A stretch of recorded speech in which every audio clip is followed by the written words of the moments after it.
जय श्री कृष्णा दोस्तों आज से हम अपना लेसन नंबर 3 शुरू करने जा रहे हैं, रेजिडेंशियल स्टेटस।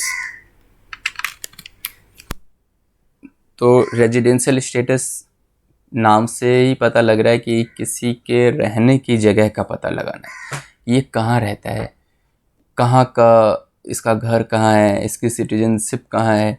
तो दोस्तों ये इसलिए पता लगाना है कि इनकम टैक्स में ऐसा नहीं है कि आप किसी को भी पकड़ के टैक्स कर दो कि भाई ये अगर मिस्टर राम है, ये अमेरिका का है, तो अमेरिका का तो नाम नहीं लग रहा है, मान लो कि मिस्टर सैम है, अब सैम अमेरिका का है, उसको हम इंडिया में आके टैक्स कर दें, इंडिया में टैक्स करते हैं, तो ऐसा नहीं हो सकता है।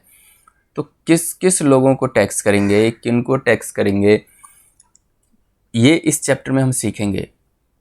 जिसका रेजिडेंशियल स्टेटस इंडिया में होगा इनकम टैक्स के अकॉर्डिंग, उसी को इंडिया में टैक्स देना होगा। और जिनका नहीं होगा रेजिडेंशियल स्टेटस, उनके साथ क्या होगा, कितने टाइप की रेजिडेंशियल स्टेटस होती है, क्या सबके लिए एक ही रेजिडेंशियल स्टेटस है, मेरा रेजिडेंशियल स्टेटस या एक अमेरिकन इंडिया में आके रह रहा है उसका रेजिडेंशियल स्टेटस सेम होगा क्या। तो इन सब के सवालों का जवाब है इस चैप्टर में। तो अब देखते हैं इस चैप्टर में क्या क्या कवर करने जा रहे हैं। Residence and citizenship.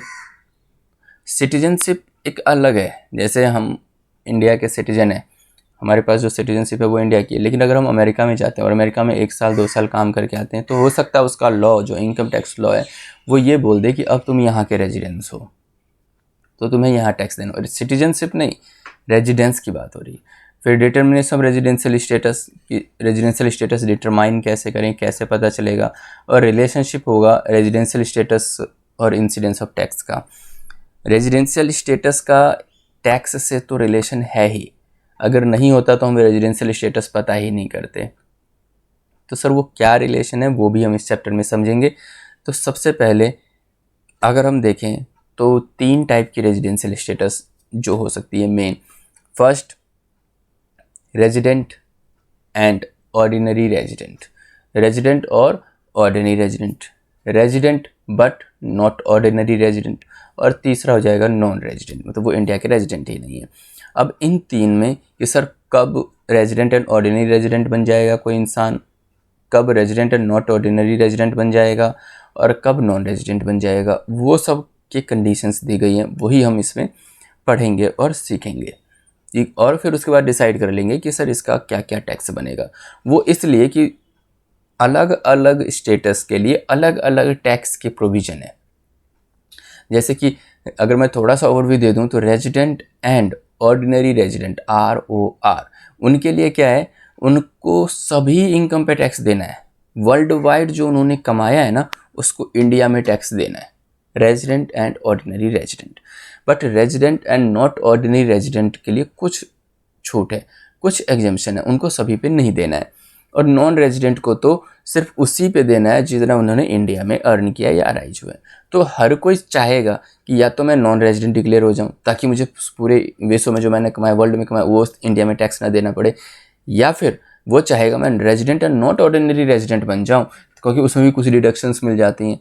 तो डिडक्शन किसको नहीं मिलती है, या छूट किसको नहीं मिलती है, वो नहीं मिलती है वो resident and not ordinary resident, resident and ordinary resident को, resident and ordinary resident, resident and not ordinary resident और नॉन रेजिडेंट। तो हर कोई चाहेगा मैं ये बनूं, ये नहीं बन पाए तो चाहेगा ये बनूं। अगर ये कोई नहीं बनना चाहता रेजिडेंट और ऑर्डिनरी रेजिडेंट, वो इसलिए क्योंकि इसको अगर पूरे वर्ल्ड में जितना भी इसने टैक्स कमाया सब इस पर टैक्स देना पड़ेगा इंडिया में। ये थोड़ा सा ओवरव्यू मैंने इस चैप्टर का दिया है। अब देख लेते हैं कि क्या है ये रेजिडेंस में और सिटीजनशिप में क्या अंतर है। तो पहला ही टॉपिक है हमारा residence and citizenship. The scope of total income of an assessee is determined with reference to his residential status in India in the previous year. Tax incidence of an assessee depends upon his residential status rather than on citizenship. ये कह रहे हैं कि income tax में citizenship से कोई लेना देना नहीं है, रेजिडेंशियल स्टेटस से ही डिसाइड होता है कि इसका कितना टैक्स होगा। वो चीज़ें जो मैंने आपको भी एक्सप्लेन की हैं। और हर साल रेजिडेंशियल स्टेटस हम चेक करेंगे, हर साल की अलग अलग टैक्स करने के लिए। हो सकता है नेक्स्ट ईयर वो उस कंडीशन को फॉल नहीं कर रहा है और फिर वो ROR से NOR बन चुका है या NR बन चुका है। Residence and citizenship are two different thing, दोनों अलग अलग चीज़ें होती हैं। The incidence of tax has nothing to do with citizenship, जो टैक्स से रिलेटेड अगर हम देखेंगे तो सिटीजनशिप से कोई लेना देना नहीं है। एंड इंडिया में be non resident and a foreigner में be resident for income tax purpose. Income tax के लिए एक इंडियन भी नॉन रेजिडेंट बन सकता है और एक फॉरनर भी रेजिडेंट बन सकता है अगर वो कंडीशन फॉलो कर लेता है। बट सिटीजनशिप में कोई चेंजेस नहीं होती। द रेजिडेंस ऑफ पर्सन में change from year two year, जो रेजिडेंस ऑफ पर्सन है वो चेंज होता है year two year, but citizenship can not be changed every year. But citizenship change नहीं होती है, सिटीजनशिप तो एक ही रहती है, वो ईयर बाय ईयर चेंज नहीं होती है।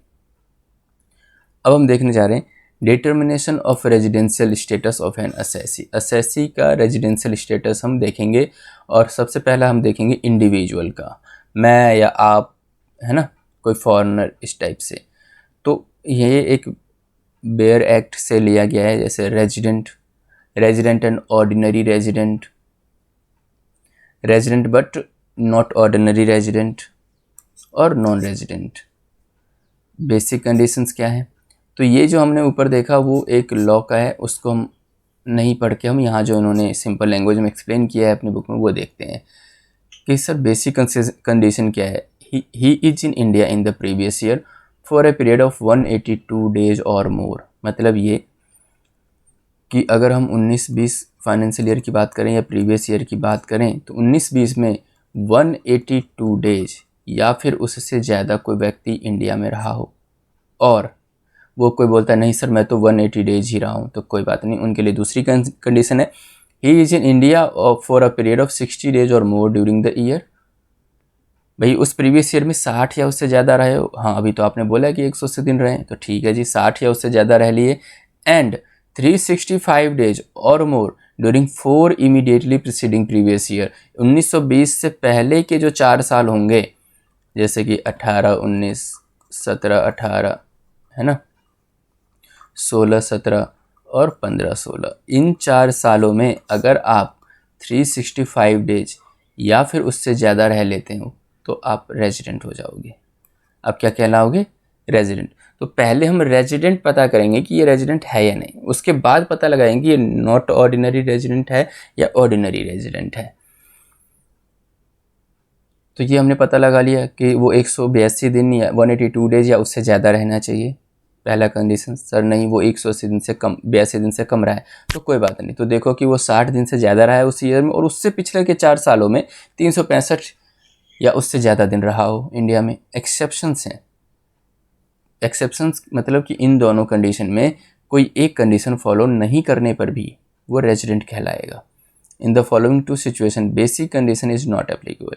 इसमें क्या बेसिक कंडीशन इनके लिए एप्लीकेबल नहीं है। First, an Indian citizen who lives India during the previous year for the purpose of employment outside India और as a member of crew of an Indian ship. मतलब एक इंडियन रेजिडेंट या एक Indian citizen वो India छोड़ रहा है, बाहर काम करने जा रहा है एम्प्लॉयमेंट के लिए, या फिर जो शिप होती है, जिन शिप पे मतलब जहाज़ और जो काम करते हैं उस पे जो लोग काम करते हैं, उस पे जो क्रू मेंबर होते हैं, उनमें जो काम करते हैं उनको बोलते हैं crew member.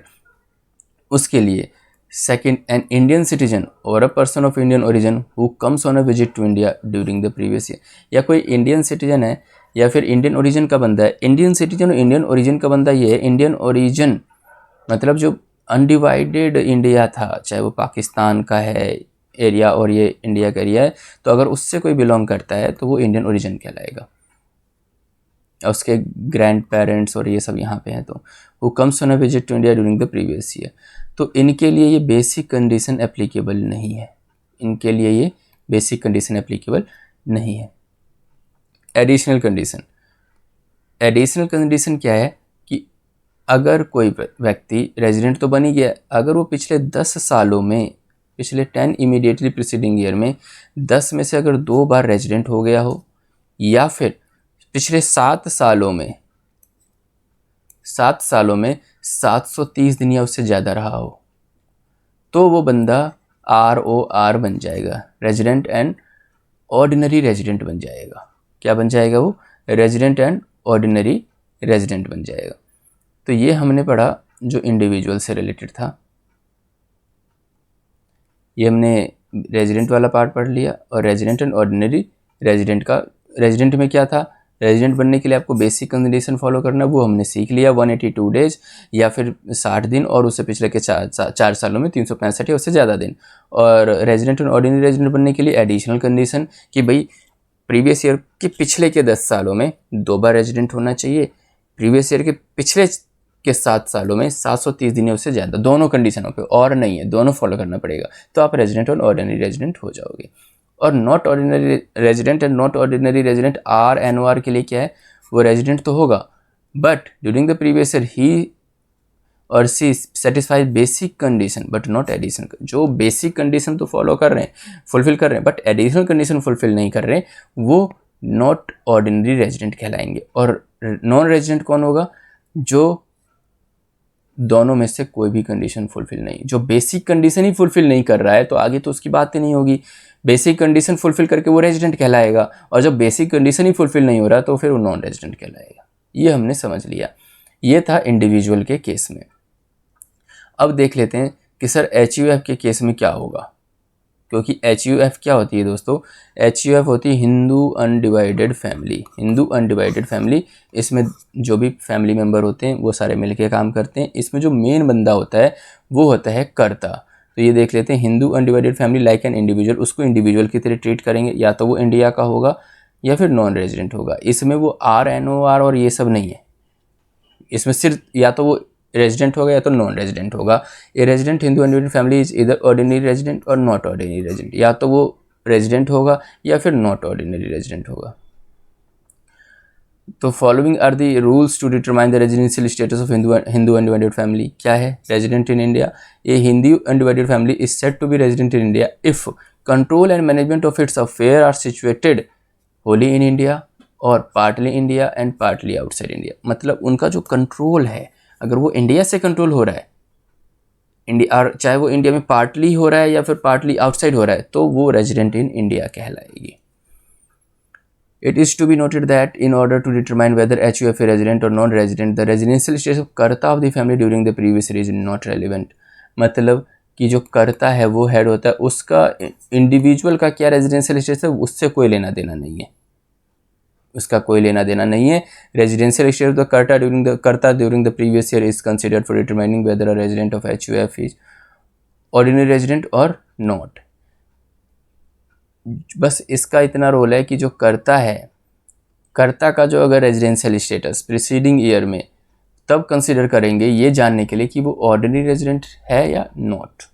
A resident Hindu undivided family is an ordinary resident in India if कर्ता और manager of the family satisfy the 2 additional condition given above. अगर कर्ता ऊपर की 2 एडिशनल कंडीशन की, भाई प्रीवियस ईयर से पिछले के 10 सालों में 2 बार रेजिडेंट हो गया, प्रीवियस ईयर के पिछले के 7 सालों में 730 दिन उससे ज़्यादा से अगर कर्ता और उसकी फैमिली रह गई है तो वो ऑर्डिनरी रेजिडेंट कहलाएगी HUF। However, if कर्ता or manager of a resident HUF does not satisfy the 2 additional conditions, the family is treated to be resident but not ordinary resident। अगर कंडीशन ही फॉलो नहीं करते तो सिर्फ रेजिडेंट होंगे, not resident नहीं, ordinary resident नहीं कहलाएंगे। और नॉन रेजिडेंट इंडिया, अगर a Hindu undivided family is said to be non resident in India if control and management of its affair are situated wholly out of India. अगर Hindu undivided family के control और management पूरी तरीके से बाहर है, पूरी तरीके से बाहर है, तो वो नॉन रेजिडेंट कहलाएंगे। तो ये हमने आज के लेक्चर में इंडिविजुअल का रेजिडेंशियल स्टेटस जाना और HUF का जाना, और हमारा जो नेक्स्ट लेक्चर होगा उसमें फर्म का, एसोसिएशन ऑफ पर्सन का, कंपनी का, और भी जो असेसी हैं, पर्सन है, उनका जानेंगे। तब तक के लिए गुड बाय फ्रेंड्स, मिलते हैं नेक्स्ट लेक्चर में।